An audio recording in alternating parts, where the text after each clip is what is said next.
আচ্ছা, পশ্চিমবঙ্গের ভোটার তালিকা একদম নির্ভুল করার জন্য যে একটা বিশাল কাজ চলছে, সেটা আসলে কি, কিভাবে হচ্ছে পুরো ব্যাপারটা?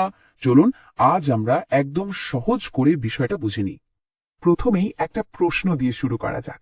আচ্ছা, ভেবে দেখেছেন একটা ভোটার তালিকায় যদি ভুল থাকে তাহলে ঠিক কি কি সমস্যা হতে পারে?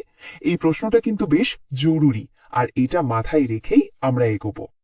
তো চলুন সরাসরি চলে যাই পশ্চিমবঙ্গের পরিস্থিতিতে, যেখানে নির্বাচন কমিশন একটা বেশ বড়সড় চ্যালেঞ্জের মুখোমুখি হয়েছে। আসল ব্যাপারটা হলো, নির্বাচন কমিশন যখন পশ্চিমবঙ্গের ভোটার তালিকা খুঁটিয়ে দেখতে শুরু করে, তখন হাজার হাজার অসঙ্গতি খুঁজে পায়। টেকনিক্যাল ভাষায় যেটাকে বলা হচ্ছে লজিক্যাল ডিসক্রিপেন্সি। নামটা একটু খটমটে, তাই না?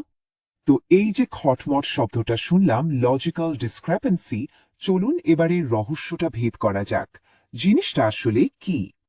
একদম সহজ করে বললে, যখন একজন ভোটারের তথ্যের মধ্যে কোনো গরমিল বা আজব অসঙ্গতি দেখা যায়, সেটাই হলো লজিক্যাল ডিসক্রিপেন্সি।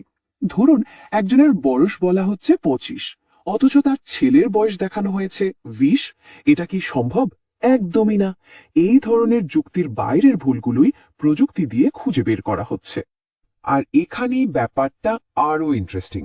এই ভুলগুলো ধরার জন্য শুধু একটা দুটো তথ্য দেখা হয় না, বরং অনেকগুলো ডেটা পয়েন্টকে একসাথে মেলানো হয়।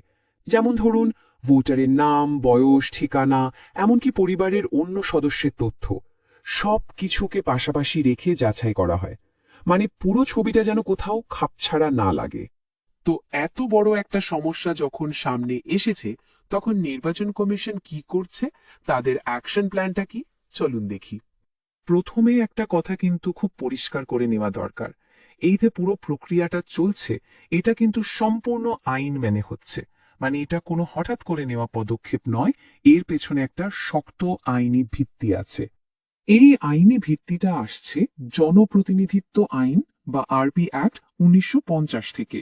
এর 31 নম্বর ধারাতেই নির্বাচন কমিশনকে এই ক্ষমতা দেওয়া হয়েছে। বলা হয়েছে, ভোটার তালিকার নির্ভুলতা নিশ্চিত করতে কমিশন যে কোনো ভুল সংশোধন করতে পারে। সুতরাং যা হচ্ছে তা আইনসম্মত। আচ্ছা, এই কাজটা হচ্ছে কিভাবে?